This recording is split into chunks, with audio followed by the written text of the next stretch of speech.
Jake Harrington knew he couldn't have Catherine back. The thought tormented him like a shadow, trailing behind him no matter how brightly the world lit up around him. Catherine was gone. And not just gone in the way a lover storms out after an argument, slamming the door waiting to be chased. No, she had left in silence, the kind of silence that said the story was over. That kind of silence couldn't be bargained with. She hadn't turned her head to look one last time. She hadn't softened, hadn't hesitated, hadn't even given him the mercy of begging her to stay. Catherine had walked out like a woman who had carried more than enough, who had given more than enough, who had stayed more than enough. And Jake knew deep down there was nothing left for him to hold on to. He told himself he had expected it. He told himself he deserved it. But expectation did not dull the ache. And deserving it did not make the emptiness hurt any less. The house was still. Too still. He could hear the echo of his own breathing at night. He could hear the spaces where her laughter used to slip between the walls. He could see her hands in every corner, folding his clothes, adjusting his pillows, lifting his pride when he couldn't lift himself. But those hands weren't here anymore. And so Jake reached for Camilla. Not because she was what he wanted. Not because she was what he needed. But because she was there. Her perfume filled the rooms Catherine's absence emptied out. Her voice filled the silences that threatened to swallow him whole. She laughed loudly, carelessly, and in a twinkle of an eye that carelessness felt like relief. When Camilla placed a sonogram in his hands, Jake clung to it. A speckled image. A blur of black and white. A future he could pretend was waiting for him. "Jake, we're going to be a family," she whispered. And though his chest tightened with doubt, though his instincts recoiled, he forced himself to believe. He needed to believe. Maybe this was his second chance. Maybe life had not ended with Catherine. Maybe he could start again. But Jake had no idea what kind of storm he had invited into his home. First it was subtle. Camilla drowned into the comfort of his wealth, slipping diamond bracelets onto her wrists as casually as someone buttoning a shirt. She draped herself in silk gowns, hosted extravagant parties, and showered herself in luxury. Jake didn't complain.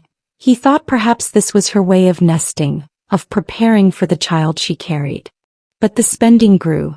The bank statements piled with figures that made even his seasoned eyes tighten. Cars he had never seen. Vacations he hadn't approved. Properties in names he didn't recognize. "Camilla," he called one night, weary, "do we need all of this?" She tilted her head, lips curling into a practiced pout. "You didn't ask Catherine what she needed when she stayed with you. I'm carrying your child, Jake. Doesn't he deserve the best?" And for a fraction of a second, guilt seeped through him and shut him up. He thought of Catherine bending over his chair, spooning soup into his mouth, enduring the stench of his broken body when he couldn't control it. And then he thought he didn't deserve to ask questions. Hence he let it go. Until the night he was searching for a file. He had ransacked every nook and cranny for it, except for Camilla's bathroom drawer that was unusually unlocked. Strange. He checked it, and instead of finding the file, his blue eyes caught something else. A pack of pills. Hidden beneath an untouched box of prenatal vitamins. Small white tablets, meant to do the opposite of what she had claimed to want. Jake's breath quickened like a marathon race. His pulse roared in his ears. His hand quivered as he held the container. And then he saw it. The same sonogram she had once pressed into his hands, but this time tucked inside a folder with others. The dates didn't align. The images were repeated. Copied and fake. His chest caved in. The truth slammed into him like a bullet. His head spun like a wheel. Knees weakened and wobbled. Then he stumbled back against the counter, his own reflection staring at him with horror in the mirror. The child had never been real. She wasn't pregnant. She had never been pregnant. Camilla had lied. Lied to keep him bound. Lied to keep herself fed on the luxury his money provided. Lied knowing he was desperate enough to believe. And as if that betrayal wasn't enough, it was just the birth of something venomous. The next wound came swiftly. His bank called. The voice on the other end was cautious, professional. Mr. Harrington, we've noticed unusual transfers. Your accounts have been emptied. Jake nearly dropped the phone. Offshore transfers. Tens of millions gone. Properties sold under forged signatures. The empire he had built, the empire Catherine once kept alive by her huge sacrifices, was crumbling beneath him. He rushed home, his heart beating with rage blazing in his blood. But when he stormed into the penthouse, it was already empty. The closets were bare. The jewelry, gone. Even the expensive artwork stripped from the walls. Only one thing remained, a note taped to the mirror in red lipstick. Did you really think I wanted you? Thanks for funding my freedom. Jake's world came into a standstill, staring at his reflection, the note mocking him. Then came the sickness, and he took a visit to the doctor. The doctor's voice was flat and clinical. Mr. Jake Harrington, you've contracted an STD. You'll need treatment immediately. The news made him collapse into the nearest chair. Camilla had left him more than broke. She had left him with an infection no billionaire's name could erase overnight. His dignity shredded. His body betrayed. Camilla hadn't just left him. She had doomed him. Jake was alone. Truly alone. He didn't look like himself anymore. In the following week, Jake drowned himself in alcohol. His nights were long, sleepless, troubled by voices. Catherine's laughter. Catherine's tears. Catherine's last words in her note the night she walked out. I am done carrying you. One evening at a bar, two men sat near him, laughing as if they had just won a lottery. Did you see Catherine Kingsley? One of them expressed. Catherine? You mean Andrew's woman? The one with the boy. God, she looks radiant. Yeah, she looks like a goddess each time I see her with that Andrew. He's really a sweet guy. He made her glow even after she gave birth to that boy. The other man said again, the kid. Cute little thing. Looks just like her. But some say he looks like, the man smirked, like her ex. You know, the crippled billionaire. Jake's head banged. Jealousy surged through his body, the glass in his hand slipped away. Whiskey spilled across the counter, and a gasp escaped his lips before he could explain what had just happened. He tilted close to the men, his throat constricting. What did you say about the boy? The men gave him a startled gaze. Catherine's son? Jake nodded, his ribs thundering against his chest. Calculating the days she divorced her ex, everyone thinks the child belonged to him. Andrew came into her life 4 months before she gave birth. Another man explained. If the child doesn't belong to her ex, then that means she cheated. The man hadn't completed his sentence before Jake sprang to his feet and yelled at him. Catherine was never a cheat. Silence diffused into the bar. The only thing everyone could hear was the sound of loud regret and sadness beating from Jake's chest. Could it be? Was the only question darting through his mind before he stormed out of the bar that night. That night, Jake sat in his study, his fingers shaking as he unfolded the glossy pages of a fashion magazine. And there was a photograph. Catherine in a stunning gown, glowing with the kind of power she had been denied for years. Beside her stood Andrew, her hand resting gently on the shoulder of a boy, Mark. Jake's heart stopped. The child's dark hair. The curve of his jaw. The fire in his eyes. It was like staring into a mirror of his own childhood. For months, he had ignored the faint resemblance when he glimpsed the boy from afar. He had dismissed the whispers of gossip. He had told himself Catherine would never hide something like this from him. But here it was. The truth in black and white. The truth staring back at him through the face of a son he had never held. Jake's hand curled into a fist. Catherine hadn't just left him. She had taken his legacy. His blood. His heir. And hugging both of them was Andrew. The man who had what he didn't. The man who had Catherine's hand, Catherine's trust, Catherine's world. The man who was raising his son. For the first time in his life, Jake realized he hadn't lost money. He hadn't lost status. He hadn't even lost Catherine. He had lost everything. My lovelies, if you were Jake and you discovered the woman you broke had been raising your son with another man, would you fight to reclaim the family you destroyed, or would you walk away, knowing you were the reason they never needed you in the first place? Kindly pour out your mind in the comment section. For many days Jake couldn't shake the image. It invaded his sleep, turned his dreams into nightmares, and poisoned the silence of his mornings. He stopped answering calls. He skipped meetings.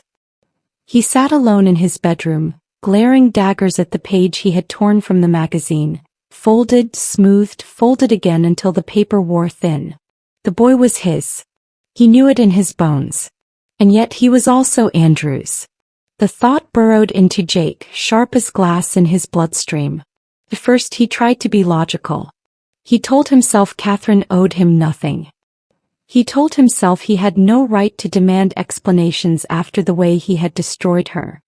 He told himself walking away was the only dignified choice left.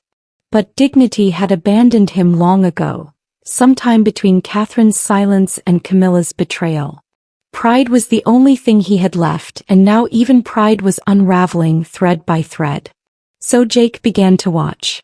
It started small. He found out where Catherine lived through a whisper at a gala. He told himself he was only curious, only passing through. But curiosity turned into routine. His car lingered on the quiet streets outside her home. He sat in the back seat, shielded by tinted windows, watching shadows move behind the lit curtains. He saw Andrew walk out with Mark, carrying the boy on his shoulders, laughter reverberating through the night. He saw Catherine step into a car with elegance, her auburn hair catching the light like fire, Andrew's hands steady at her back. He saw a family. His family. Except he wasn't in it. Every glimpse was a knife, cutting deeper, twisting crueler. One evening, parked across from a dazzling charity event, Jake saw them together. Catherine in a sapphire gown, Andrew's arm possessive around her waist, Mark holding her hand. Cameras glinted, reporters shouted, and Jake sat in the shadows, fingers gripping the steering wheel so tightly his knuckles whitened. And then it happened. Mark turned his head. The boy looked directly toward Jake's car. For the briefest second their eyes met. A child's gaze, curious, unguarded, but sharp. And in that gaze Jake saw it again, the undeniable reflection of himself. The tilt of the brow. The stubbornness in the jaw. Jake's heart thundered. His soul felt as though it would split. He wanted to fling the car door open, cross the street, scoop the boy into his arms and scream to the world, "He is mine." But he couldn't. Because Catherine would never allow it. Because Catherine had already chosen another life. A life where he didn't exist. And so Jake stayed in the shadows, swallowing his scream, his pride bleeding out into the night. The obsession grew. He hired discreet investigators, men who slipped into Catherine's orbit unseen. They brought him photos, documents, schedules. He knew when Mark went to school, what books Catherine signed at her events, what deals Andrew closed at the firm. He knew their lives as intimately as if he were living them. But knowing wasn't enough. Watching wasn't enough. Jake began to imagine conversations that never happened. He rehearsed them in his empty mansion, speaking to walls that offered no reply. "Catherine, why didn't you tell me? Mark is mine, I have a right to him. Andrew is nothing. He can never be me." But the silence that followed was unbearable. One night, drunk on whiskey and grief, Jake staggered into the study, the magazine photo still lying on his desk. He stared at it until the faces blurred. Until Catherine's smile twisted into something cruel. "Mine," he whispered, tapping his chest, his eyes burning. They were mine. And for a short while, Jake knew he could no longer stay in the shadows. He had to step back into Catherine's world. Not as the broken man she left. Not as the fool Camilla drained. But as Jake Harrington, the man who once ruled, the man who refused to be erased. The question was no longer whether Catherine would forgive him. The question was whether she could stop him. Jake appeared on a sunny afternoon. Catherine had just returned from a meeting, exhausted, and was in the foyer when the doorbell rang. She opened it expecting a delivery. Instead, Jake stood there, tailored suit, flowers in hand, the faintest trace of cologne clinging to him. "Catherine," he said softly, as though her name alone might unlock the past. The auburn-haired woman stood surprised for a minute. Her ex-husband's face was leaner, tormented. His eyes held shadows she had never seen before. He wasn't the towering, arrogant man who once broke her heart. He looked hollow. But her silence hardened quickly. She didn't reach for the flowers. She didn't even open the door wider. "What are you doing here?" she snapped. "I came to say I'm sorry," he answered, his voice breaking with devastation. "For everything. For leaving. For—" his words caught and his throat worked to finish them. "For destroying us." Catherine's grip on the door tightened. In an heartbeat she remembered the man he used to be. The man she fed when he couldn't feed himself. The man she wheeled into hospitals and whispered strength into when he had none. But that memory drowned beneath the ocean of pain he'd caused. "You need to leave, Jake." Her tone was cold and final. Then she shut the door at his face. The flowers slid from his hand, landing on the porch with a dull thud. But Jake returned. 2 nights later, Catherine walked out of a charity gala with Andrew at her side. Reporters shouting questions, cameras flickering. And there, standing just beyond the velvet ropes, Jake waited. Another bouquet of roses in his hand, his gaze fixed only on her. "Catherine," he called out, his voice cutting through the noise. "Please just talk to me." The crowd turned, hungry for drama. Andrew's arm tightened protectively around her waist as he guided her past. Catherine didn't even glance in Jake's direction. To her, he wasn't worth acknowledgement. Jake's jaw clenched as roses slipped from his grip, trampled beneath the feet of strangers. It became a pattern. Every few days Jake appeared, outside her home, her office, events. Always with flowers, always with apologies. His persistence was almost ritualistic, like penance he couldn't stop paying. "Please, Catherine. Just 5 minutes. Hear me out. You loved me once. I know you did. That doesn't just die. I'm not asking you to forget. Just give me a chance to make it right." And always, Catherine's answer was the same. Silence or rejection. "Jake, go home. There's nothing left here for you." Then came the Sunday. Jake woke to sunlight spilling through blinds he hadn't closed the night before. His head pounded from whiskey. The house was quiet, too quiet. No laughter. No warmth. Just marble, glass, and silence. He stumbled into the living room, rubbing his face when he saw it. A newspaper left on the counter. His eyes caught the bold black letters first. Billionaire heiress Catherine Whitmore engaged to Andrew Sterling. Wedding set for spring. Below it, a glossy photo of Catherine smiling, her hand delicately entwined with Andrew's. A diamond on her finger glittering like fire. For a moment the world made an instant revolution. Jake gripped the counter to steady himself, but the paper trembled in his hand. His chest constricted, his breathing grew ragged. Married? She was marrying Andrew? No, no, no, no, he muttered, a slice of pain splitting his head into equal halves. The glass of whiskey from last night toppled, shattering on the floor. He didn't notice. He couldn't. He could still remember the way Catherine once looked at him, with unwavering devotion when he was broken, when no one else wanted him. No. That gaze belonged to another man.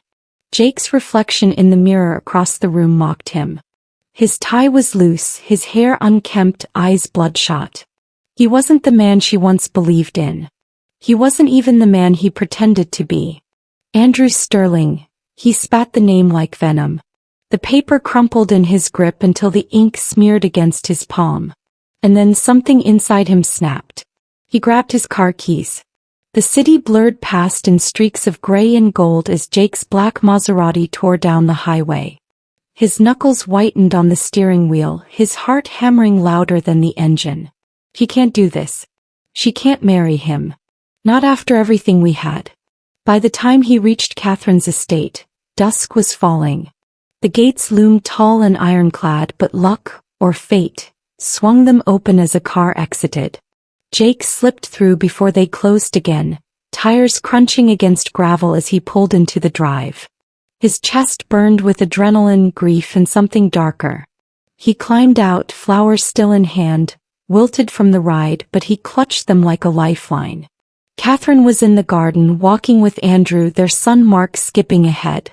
The scene was idyllic, a family wrapped in warmth. Laughter carried through the crisp air. Jake halted.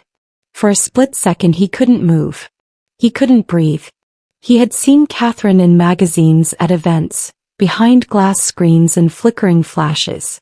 But here, seeing her smile so freely, her auburn hair catching the light, her hand resting lightly on Andrew's arm, it pierced him deeper than any betrayal. This was the life he threw away. This was the woman he abandoned. And the boy. Mark turned suddenly, his laughter ringing like bells. Jake's eyes locked onto the child's face, the curve of his jaw, the tilt of his smile. Recognition struck like lightning. It was faint, yes, but unmistakable now. His son. The bouquet fell from his grip, petals scattering against the stones. Jake. Catherine's voice cut across the distance, sharp with disbelief. Her smile melted away, replaced with a wary, guarded glare. Andrew stiffened immediately, moving subtly in front of her. Jake stepped forward, his eyes seeking patience. Catherine, please. Don't marry him. Not yet. Not without hearing me out. Her expression was ice. You have nothing to say that I want to hear. Catherine, I made mistakes. Unforgivable ones. But I loved you. His voice wavered. I still do. You can't deny what we had. Andrew's hand rose, calm but firm. That's enough. You need to leave. But Jake's eyes never left Catherine. He was drowning, desperate. You stood by me when I was nothing. You carried me when I couldn't stand. You loved me through hell itself. Don't tell me that meant nothing. A no formed in her chest. And in a blink old memories flickered, her pushing his wheelchair, holding his trembling hands, whispering courage when he had none. But then she remembered the perfume, the betrayal, the emptiness of his absence. It did mean something, Jake, she uttered in a low tone. It meant everything. And that's why I will never let you do it to me again. Tears blurred his vision. He staggered closer to her, but Andrew's presence stopped him cold. Leave, Andrew ordered, steel in his tone. Jake looked between them. Catherine's unshakable resolve, Andrew's protective stance. The boy watching curiously from a distance. His family. The life that should have been his. But it was gone. All of it. Jake fell to his knees, clutching the flowers against his chest as though holding on might rewind time. His sobs cracked through the evening air, raw and broken. And Catherine, though her heart ached, turned away. Because love, once shattered, could not always be rebuilt. Years flew by. The storm always comes when you least expect it. For Catherine, life had finally begun to feel steady again. Wedding preparations with Andrew filled the days. Mark was thriving, happy, curious, the light of her world. Even Jake had seemed to retreat at last, his desperate visits dwindling into silence. But monsters don't disappear. They wait in the dark. And Camilla was a monster reborn. She came back into their lives like a shadow slipping through cracks. Broke, desperate, consumed by debts and chased by dangerous men. Her beauty was faded now, her charm dulled, but her cunning had only sharpened. And she wanted money. Quick money. Catherine's money. But there was one obstacle. Andrew Sterling. His lawyers, his security, his power made it impossible to touch Catherine's fortune. So Camilla turned to the one thing she could use, Catherine's heart. Mark. It happened on a Friday afternoon. Mark was leaving school, his backpack bouncing as he skipped toward the waiting car. But the driver, who Catherine trusted, never showed. Instead, another familiar face leaned down with a dazzling smile. Aunt Camilla, she said sweetly. Your mom sent me. She's waiting. Come with me, darling. Mark hesitated, but the trust of innocence is a dangerous thing. He climbed into the car. The door shut. The wheels spun away. By the time Catherine's phone rang, Mark was already gone. Her heart nearly stopped at the voice on the other end. Catherine, darling, Camilla purred. Don't scream. Don't cry. Your boy's safe, for now. Catherine's hands shook violently.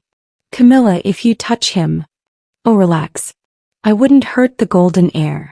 Not if you pay. 10 million. Gish. Midnight. Or you'll never see his pretty little face again. The line went dead. Catherine collapsed, her knees buckling, but Andrew caught her before she hit the floor. Mark, they have Mark, she whispered, her voice breaking. The police were called instantly. Security flooded the estate. And then unexpectedly Jake appeared. He had heard, or maybe felt it in his blood. His son was in danger. And suddenly all the old betrayals, the fury, the heartbreak didn't matter. There was only one thing that mattered now. Saving Mark. For the first time in years, Catherine, Andrew, and Jake stood together. Not as rivals, not as broken lovers, but as parents. The ransom drop was set. Midnight. A desolate warehouse at the edge of the city. Rain fell in silver sheets as Catherine's car pulled into the shadows. Andrew sat beside her, silent and grim, the weight of his decision clear in his clenched jaw. Behind them, Jake's car followed, headlights slicing through the storm. Inside the warehouse, Camilla waited, Mark bound to a chair, his small face streaked with tears. When she saw Catherine step inside, clutching the case of money, Camilla's lips curled. Oh, Catherine. You really will give up everything for that boy. Sweet. Pathetic. Predictable. Catherine's voice trembled but stood firm. Let him go. He's innocent. Innocent. Camilla laughed, the sound jagged, broken. He's the heir to everything I was denied. Do you know what it's like watching you have everything while I was left with nothing? Well, tonight I take it all back. She opened the case, bills spilling under the dim light. But greed made her reckless. She didn't see the shadows moving. The police surrounding. Then chaos. Shouts. Flashlights. Guns raised. Camilla snarled, yanking Mark by the arm and pressing a gun to his head. One step closer and I swear I'll... Bang. A shot split the air. Not from the police. From Camilla. And Andrew moved before anyone else could. He lunged, throwing himself between Mark and the bullet. The crack of impact echoed. Andrew staggered, his body collapsing against the floor. Andrew. Catherine screamed, rushing to him, her hands pressing against the wound. Blood poured, hot and relentless, but his eyes only searched for Mark. The boy scrambled into his arms, sobbing. Daddy, no. Don't leave me, Daddy. Andrew's trembling hand cupped his son's cheek. I won't leave you, you're safe now. The police swarmed, tackling Camilla to the ground. Her smug smile was gone, replaced by a twisted, desperate scream as handcuffs snapped around her wrists. Catherine, she shrieked as she was dragged away. This isn't over. You'll see, it's never over. But no one listened. The world had narrowed to Andrew bleeding in Catherine's arms, Mark clutching his father's shirt, and Jake standing frozen, helpless, broken, watching the family he once destroyed. And for the first time, Jake prayed not for himself, but for the man who had stepped into his place and saved the son he once abandoned. Hospitals have their own kind of silence. It isn't peaceful. It's heavy, suffocating. Every beep of the monitor is a countdown. Every hurried step of a nurse is a reminder that death lingers in the corridors. Catherine sat outside the ICU, her hands clenched together so tightly her knuckles burned white. Mark had cried himself to sleep in her lap, his small chest rising and falling in exhausted sobs. She stroked his hair absently, her own tears long since dried, not because she wasn't breaking but because she had run out of them. Behind the glass, Andrew lay still. Tubes, wires, machines. The man who had once stood tall, who had carried her through storms she thought she'd never survive, looked unbearably fragile now. The doctor's words replayed in her mind, crushing her heart all over again. The bullet is serious, but that's not all. He's been battling late-stage cancer. He hid it from you, for months. Catherine's breath caught, her nails digging into her palms. Why hadn't he told her? Why had he carried that burden alone? Jake arrived in silence. He didn't speak when he saw her. He just sat across from her, his face pale, broken in ways she had never seen before. For once there were no roses, no apologies, no desperate attempts to turn back time. Just a man who knew he had lost everything, but who also knew he couldn't walk away this time. He stood a few paces behind, shoulders tense. The surgeon approached, grave expression heavy with decision. Andrew's condition is critical. He's lost too much blood. He needs a rare donor type and quickly. If we can't stabilize him.